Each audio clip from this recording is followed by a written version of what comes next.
যদি আমি এই দুটি প্রশ্নের উত্তর দেই, আমার মোট 4টি প্রশ্ন আছে, তাই যদি 4টি প্রশ্নের উত্তর পাওয়া যায় তবে কি আপনি ইসলাম গ্রহণ করবেন? সরি যদি 100% নিশ্চিত হন তবে কি ইসলাম গ্রহণ করবেন?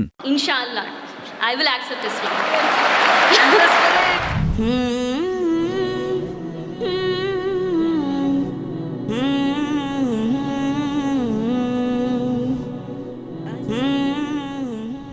শুভ সন্ধ্যা সবাইকে। আমি প্রশান্তি দাসারি, ভারত থেকে এসেছি। আমি আসলে জন্মগতভাবে একজন খ্রিস্টান এবং আমি স্থানান্তরিত হয়েছি দুবাইতে 2011 সালের অগস্টে। এখানে আমি ইসলাম সম্পর্কে জানতে পেরেছি এবং আমার ভাইও এখানে দুবাইতে থাকে এবং সে আমাদের সবসময় বলতে থাকে আল্লাহ সম্পর্কে। আমি সত্যিই অনেক প্রভাবিত। সে আমার সাথে যে জ্ঞান শেয়ার করেছে তাতে আমি সত্যিই অনেক প্রভাবিত। তাই আমি পুরোপুরি নিশ্চিত হয়েছি যে ইসলাম একটি সোজাসাপটা ধর্ম এবং আল্লাহই শুরু, তিনিই শেষ, তিনিই আদি এবং তিনিই অন্ত। আমরা সূর্যের দিকে তাকাতে পারি না 10 মিনিটের বেশি, তাহলে আমরা সৃষ্টিকর্তাকে কিভাবে দেখব? তাই আমি পুরোপুরি বিশ্বাস করি। তবে কিছু প্রশ্ন আছে যা নিয়ে আমাদের মনে সন্দেহ রয়েছে। যেহেতু আমি জন্মগতভাবে খ্রিস্টান, আমার 4টি প্রশ্ন আছে। মোট 4টি প্রশ্ন আছে ভাই জাকির নায়েকের কাছে। প্রথম প্রশ্নটি হল, ভাই, আমি আপনার ভিডিওগুলো শুনছি ইউটিউবে। আপনি সেখানে পবিত্র আত্মার সম্পর্কে কথা বলছিলেন এবং আপনি বিশেষভাবে উল্লেখ করেছেন যে পবিত্র আত্মার অস্তিত্ব আছে। তাই আমি জানতে চাই যে কোরআন অনুযায়ী ইসলামে কি পবিত্র আত্মার ধারণা আছে? এবং বাইবেলের পুরাতন নিয়মে একটি আয়াত আছে যে ঈশ্বরের আত্মা পানির ওপর বিরাজ করছিল। ঈশ্বরের আত্মা, তাহলে পবিত্র আত্মা কি আল্লাহ থেকে আলাদা কিছু? এটি আমার প্রশ্ন। বোন দুটি প্রশ্ন করেছেন। 1 নম্বর প্রশ্ন হল পবিত্র আত্মা বলতে কি বোঝায়, আর এই পবিত্র আত্মা আসলে কে কোরআন ও ইসলাম অনুযায়ী, এবং খ্রিস্টধর্মের তুলনায় এটা কেমন, এবং বাইবেল সত্যিই বলে যে ঈশ্বরের আত্মা পানির উপর বিরাজ করছিল, এর মানে কি? পবিত্র আত্মা কি ঈশ্বর থেকে আলাদা? বোন দুটি প্রশ্ন করেছেন। যদি আমি এই দুটি প্রশ্নের উত্তর দেই তবে কি আপনি ইসলাম গ্রহণ করবেন? আমার মোট 4টি প্রশ্ন আছে, তাই আপনি কি চান আমি প্রথম দুটির উত্তর দেই, তারপর আপনি বাকি দুটি প্রশ্ন করবেন? হ্যাঁ, অবশ্যই। আমি 70% নিশ্চিত হয়েছি। আমার ভাই আমার সাথে যা শেয়ার করেছে এবং আপনার ভিডিওগুলো দেখে আমি 70% প্রভাবিত।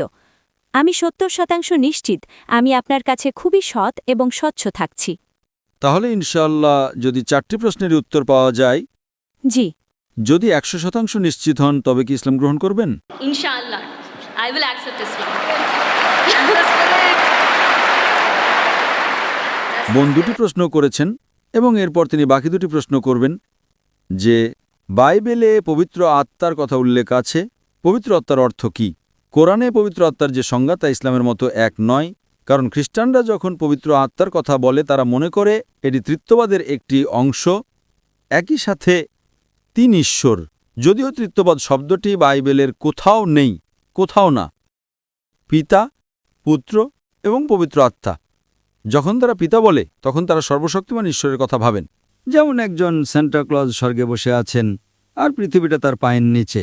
যখন তারা পুত্র নিয়ে কথা বলে তারা যীশুখ্রিস্ট বা ঈসা আলাইহিস সম্পর্কে ভাবে, যেমনটা জেফ্রি হান্টারকে কিং অব কিংস মুভিতে দেখা যায়, নীল চোখ আর সুন্দর নাকের একজন মানুষ।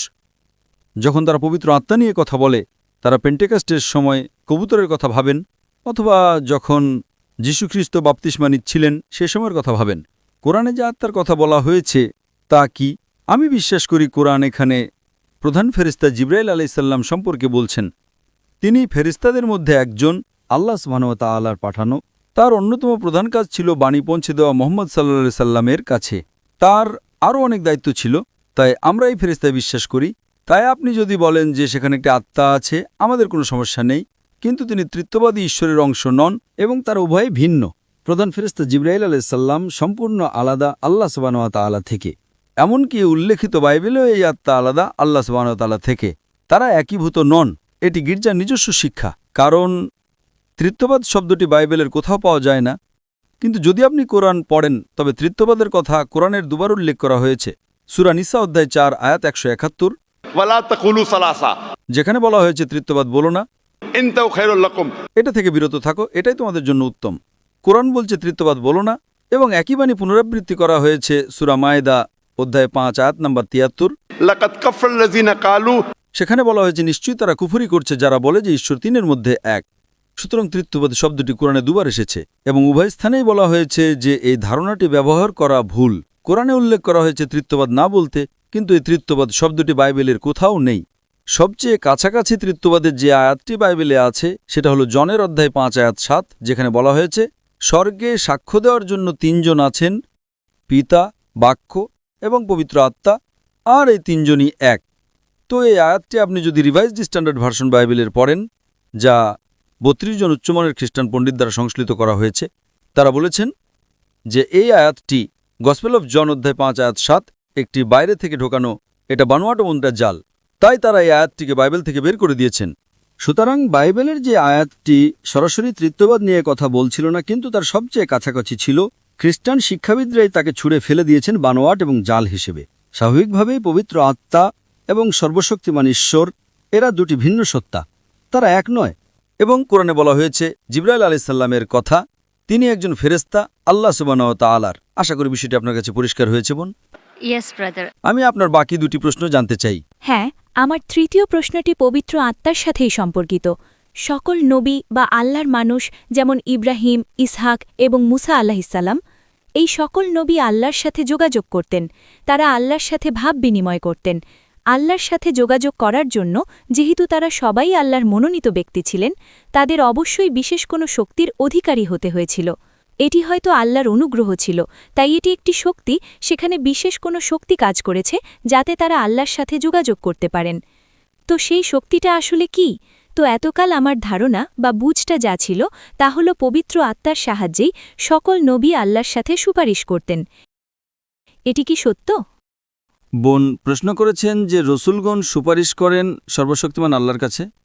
এরপর আপনি বললেন যোগাযোগ করা আল্লাহর সাথে। বোন, ইংরেজি শব্দ সুপারিশ করা আর যোগাযোগ করা দুটি ভিন্ন জিনিস। তো আপনার প্রশ্নটি কি সুপারিশ করা নাকি যোগাযোগ করা? সুপারিশ করা। সুপারিশ করার মানে হলো কেউ অন্য কারো হয়ে সুপারিশ করে। কেউ অন্য কারো হয়ে সুপারিশ করে। এখন আপনাকে বুঝতে হবে যে যখন আপনি আল্লাহ সুবহানাহু ওয়া তাআলার সাথে কথা বলেন, তখন আল্লাহ সুবহানাহু ওয়া তাআলার কারো সুপারিশের প্রয়োজন নেই। এবং আল্লাহ কোরআনে বলেছেন সূরা গাফির অধ্যায় নম্বর 40 আয়াত নম্বর 60, তোমরা আমাকে ডাকো, আমি তোমাদের ডাকে সাড়া দেব। আল্লাহ সুবহানাহু ওয়া তাআলার কাছে কারো সুপারিশের প্রয়োজন নেই। কেন? কারণ মানুষ উদাহরণ দেয় যে যখন আপনি বিচারকের কাছে যান, আদালতে আপনার মামলা পেশ করেন, তখন আপনি উকিল নিয়োগ করেন। একইভাবে আল্লাহর রসুলগণ হলেন আমাদের উকিল। তার ক্ষেত্রে এটা যৌক্তিক হতে পারে, একজন বিচারক যিনি মানুষ, কারণ বিচারক জানে না যে কে প্রকৃত অপরাধী, কে চোর, কে নির্দোষ। তাই উকিল বিচারককে এটা বুঝতে সাহায্য করেন যে কে অপরাধী, কে চোর আর কে নির্দোষ। কিন্তু আল্লাহ সুবহানাহু ওয়া তাআলা হলেন আলিমুল গায়েব। তা প্রমাণ করার জন্য তার কারো প্রয়োজন নেই যে কে ভালো আর কে মন্দ। তাই সুপারিশ করাটা ভুল। হ্যাঁ, কেউ দোয়া করতে পারে, একজন রসুল অন্য মানুষের জন্য দোয়া করতে পারেন। এবং আল্লাহ কোরআনে বলেছেন আল্লাহ সুবহানাহু ওয়া তাআলার কোনো সুপারিশের প্রয়োজন নেই, কেবল কিয়ামতের দিনে তাদের ছাড়া যাদের তিনি অনুমতি দেবেন। তাহলে শেষ বিচারের দিনে আল্লাহ সুবহানাহু ওয়া তাআলা বলছেন যে তিনি সুপারিশ করার অনুমতি দেবেন নির্দিষ্ট কিছু মানুষের জন্য। এবং এ বিষয়ে হাদিসে আছে যে এই বিশেষ অনুগ্রহটি নবী মুহাম্মদ সাল্লাল্লাহু আলাইহি সাল্লামকে দেওয়া হবে। সুতরাং আমরা যা জানতে পারি তা হলো অন্যান্য সকল ধর্মগ্রন্থের ইতিহাস এবং কোরআন এবং হাদিস থেকে যে আল্লাহর রসুলগণ সরাসরি যোগাযোগ করতেন আল্লাহ সুবহানাহু ওয়া তাআলার সাথে। তারা অন্যদের দোয়া করতেন। কিন্তু যদি আমরা নবীকে সুপারিশকারী হিসেবে ব্যবহার করি, অর্থাৎ যদি আমি প্রার্থনা করি আর মনে করি এই নবীর মাধ্যমে আল্লাহর কাছে যেতে হবে, নবীর আদেশ অনুসরণ করা ভালো, কিন্তু যদি আমি আল্লাহ সুবহানাহু ওয়া তাআলা ছাড়া অন্য কারো কাছে প্রার্থনা করি, যেটা অনেক মানুষই করে থাকে, তারা মানুষের কাছে প্রার্থনা করে এই ভেবে যে তারা সর্বশক্তিমান ঈশ্বরের খুব কাছের মানুষ। তাই যদি আমরা তার মাধ্যমে প্রার্থনা করি তবে ঈশ্বর কবুল করবেন আমাদের প্রার্থনা দ্রুত এবং ভালোভাবে। এটা ভুল ধারণা। আমাদের সরাসরি আল্লাহ সুবহানাহু ওয়া তাআলার কাছে প্রার্থনা করতে হবে। আল্লাহর এই নবীরা হলেন আল্লাহ রসুল। হ্যাঁ, তাদের বিশেষ ক্ষমতা আছে, তারা কথা বলতে পারেন আল্লাহ সুবহানাহু ওয়া তাআলার সাথে। এবং আল্লাহ সুবহানাহু ওয়া তাআলা মানুষের মধ্যে থেকে নির্দিষ্ট কিছু মানুষকে বেছে নেন তার বাণী অন্যদের কাছে পৌঁছে দেওয়ার জন্য। এই মনোনীত ব্যক্তিদের সর্বশক্তিমান ঈশ্বরের যাদের আমরা নবী বলি বা আল্লাহ রসুল বলি। সুতরাং আল্লাহ সুবহানাহু ওয়া তাআলা বাছাই করে নির্দিষ্ট কিছু মানুষকে পৃথিবীতে তার বাণী অন্যদের কাছে পৌঁছে দেওয়ার জন্য, তাদেরকে আল্লাহ রসুল বলা হয়। সুতরাং একটি যোগাযোগ থাকে রসুল এবং আল্লাহ সুবহানাহু ওয়া তাআলার মধ্যে। কিন্তু তার মানে এই নয় যে মানুষ এই রসুলদের সুপারিশকারী হিসেবে ব্যবহার করবে, যে যদি তারা এই রসুলদের কাছে প্রার্থনা করে তবে সর্বশক্তিমান ঈশ্বর আমাদের কথা শুনবেন। এটা গির্জার শিক্ষা, যা আপনি যীশুখ্রিস্ট বিশ্বাস করবেন আর আপনার সব পাপ ক্ষমা হয়ে যাবে।